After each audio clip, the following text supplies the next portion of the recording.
अच्छा स्टॉक आज लेके आइए आपकी स्क्रीन पे जरा टाटा मोटर्स। जरा आपको इसकी ट्रेजेक्टरी दिखाते हैं। आज आपकी स्क्रीन पे जो इंट्राडे में हाई लगा इट वाज 797। चलते हैं 28 दिसंबर 2022 की तरफ और 28 दिसंबर को इसका जो भाव था लगभग ट्रेजेक्टरी थी 394 की। यानी टेक्निकली या फिर अगर आप नॉर्मल गणित भी देखें तो आपका प्राइस मार्केट कैप दोगुना हो चुका है। एक मात्र ऐसा शेयर निफ्टी में शुमार जो कि दोगुना हो गया मात्र एक साल की समय अवधि में। क्या रहे इसके पीछे? देखिए इस पूरे ग्रुप के शेयरों में काफ़ी स्ट्रॉन्ग था। आप टाटा कंज्यूमर को देख रहे थे कुछ देर पहले, पर एग्जैक्टली ऐसे कौन से ट्रिगर्स थे जिसने इस ऑलमोस्ट दोगुने स्विंग को जनरेट किया?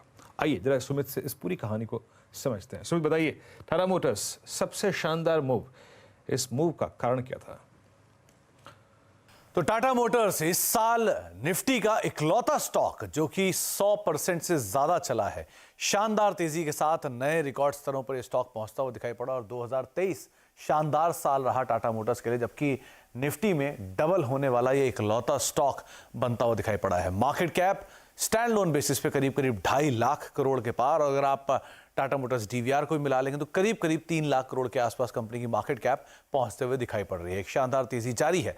अगर इसके पिछले 3 साल या पिछले 5 साल या पिछले 10 साल के औसत सीएजीआर देखें तो पिछले 3 साल में 45% की सीएजीआर से बढ़ता हुआ स्टॉक, पिछले 5 साल में करीब 35% की सीएजीआर की ग्रोथ रही और पिछले 10 साल में रफली 10% के आसपास की सीएजीआर के साथ ये बढ़ता हुआ दिखाई पड़ा। इसके अलावा कुछ अहम ट्रिगर जिसकी वजह से इसमें एक अच्छी तेजी देखने को मिल रही है, उसमें पहले तो नंबर्स, लास्ट क्वार्टर के नंबर्स में थोड़ा पिकअप आता हुआ दिखाई पड़ा। कंपनी की जो नई गाड़ियां हैं वहां पर एक अच्छी ग्रोथ आ रही है, एक अच्छी डिमांड देखने को मिल रही है।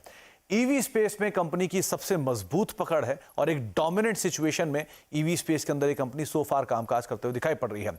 1 तारीख से कंपनी अपने जो प्रोडक्ट्स के दाम है, जो व्हीकल्स के दाम है वो भी बढ़ाएगी। ये भी एक अच्छे मार्जिन साइड पर कंपनी को एक अच्छा टेलविंड दे सकता है। साथ ही साथ कंपनी के लिए वैल्यू अनलॉकिंग जो कि लगातार जारी है। इस साल में ही कंपनी ने टाटा टेक का आईपीओ लेकर आए और टाटा टेक का आईपीओ में कंपनी को एक अच्छी वैल्यू अनलॉकिंग होते हुए दिखाई पड़ी और टाटा टेक में कंपनी करीब 53 से 54% के आसपास की हिस्सेदारी भी है। तो शानदार वैल्यू अनलॉकिंग, साथ साथ कंपनी की अच्छी सेल्स परफॉर्मेंस, एक अच्छी ग्रोथ और ईवी मार्केट में लगातार एक्सपेंशन, ये कंपनी के लिए बढ़िया ट्रिगर बन के आ रहा है। इसीलिए कंपनी की मार्केट कैप अब करीब 3 लाख करोड़ के आसपास पहुंचते हुए दिखाई पड़ रही है। जी हाँ सुमित, बहुत बहुत शुक्रिया इन सारे ट्रिगर्स की पैमाइश करने के लिए। राजेश अग्रवाल जी, इसमें कोई राय नहीं, अगर मैं एक आम ग्राहक के तौर पे सोचूं या फिर जो बाजार को थोड़ा सा भी समझता है, मतलब ऑटो मार्केट को, ईवी में तो आपने लीड ली ही। मतलब सबसे पहले आप धरातल पर उतरे, आपने कैपिटलाइज किया और इस वक्त पैसेंजर व्हीकल सेगमेंट में सबसे बड़ी लीड लेके टाटा मोटर्स बैठा हुआ है। प्लस अगर मैं एक और चीज़ देखूँ, मैं नेक्सॉन के जो बाकी वर्जन्स हैं, मतलब जो नॉन ईवी हैं, जो और जो टाटा सफारी और हैरियर के जो नए लॉन्चेस हुए, मतलब आप नॉन ईवी में भी आपने अपने आप को थोड़ा सा सुदृढ़ किया है, मजबूत किया है, कैपिटलाइज किया है। और थोड़ा सा इनके प्रोडक्ट को लेकर जो कुछ चिंताएं थी, कंसर्न्स थे, आई थिंक 1 से 2 साल के बाद जो उनकी परफॉर्मेंस होती है उसको लेकर, उसमें अच्छा सुधार आया है। अब आपके स्क्रीन, मतलब जो मैदान पे या फिर रोड पे जो गाड़ियां हैं टाटा की, हैरियर और सफारी, उनको लगभग 2-2.5 साल का समय हो चुका है। अच्छा ऑल अराउंड अगर आप देखेंगे प्रोडक्ट का परफॉर्मेंस है, आपको लगता है कि टाटा मोटर्स यहाँ से भी अभी कैपिटलाइज कर सकता है?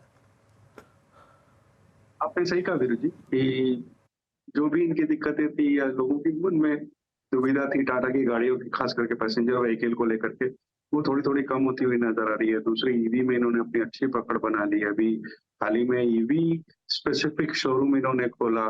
जो ईवी के सानंद का जो प्लांट है वो FY24 में कंप्लीट होता हुआ नजर आएगा पूरी तरीके से, और 4,20,000 गाड़ियों की उनकी कैपेसिटी है। तो इन सब चीजों के मद्देनजर ईवी की जो कैपिटलाइजेशन है, क्योंकि फर्स्ट मूवर एडवांटेज एक तरीका से कह लीजिए टाटा मोटर्स के पास आई, तो उससे एक तो बढ़त की उम्मीदें बनी। दूसरी, जैसे अभी सुमित बता रहे थे, टाटा टेक के आईपीओ के बाद वैल्यू अनलॉकिंग हुई। तीसरे अगर आप देखोगे तो जेएलआर की भी जो दिक्कतें थी वो कम होती हुई नजर आई, और कंपनी ने ये लगातार कहा है कि वो डेट कम करेंगे। अगर FY25 तक ये नेट कैश पोजीशंस पे आ जाते हैं तो मुझे लगता है कि यहाँ से बहुत बड़ी बढ़त अभी भी हो सकती है। हो सकता है इतनी बढ़त के बाद थोड़ा कंसोलिडेट करे या थोड़ा सा करेक्ट करे, बट वो सब चीजें होती हैं ट्रेडर्स के लिए। बट इन्वेस्टर्स अगर फंडामेंटली लॉन्ग टर्म की सोच रहे हैं तो मैं समझता हूँ कोई गिरावट आती है, खरीदारी का मौका होगा। डेट फ्री अगर कंपनी हो जाती है जिस तरीके के मैनेजमेंट के बयानात हैं तो एक बहुत बड़ा ट्रिगर हो सकता है। और इसके अलावा अगर आप देखो तो ईवी और जेएलआर की जो नंबर्स हैं वो तो अपनी जगह हैं ही। Interesting moves.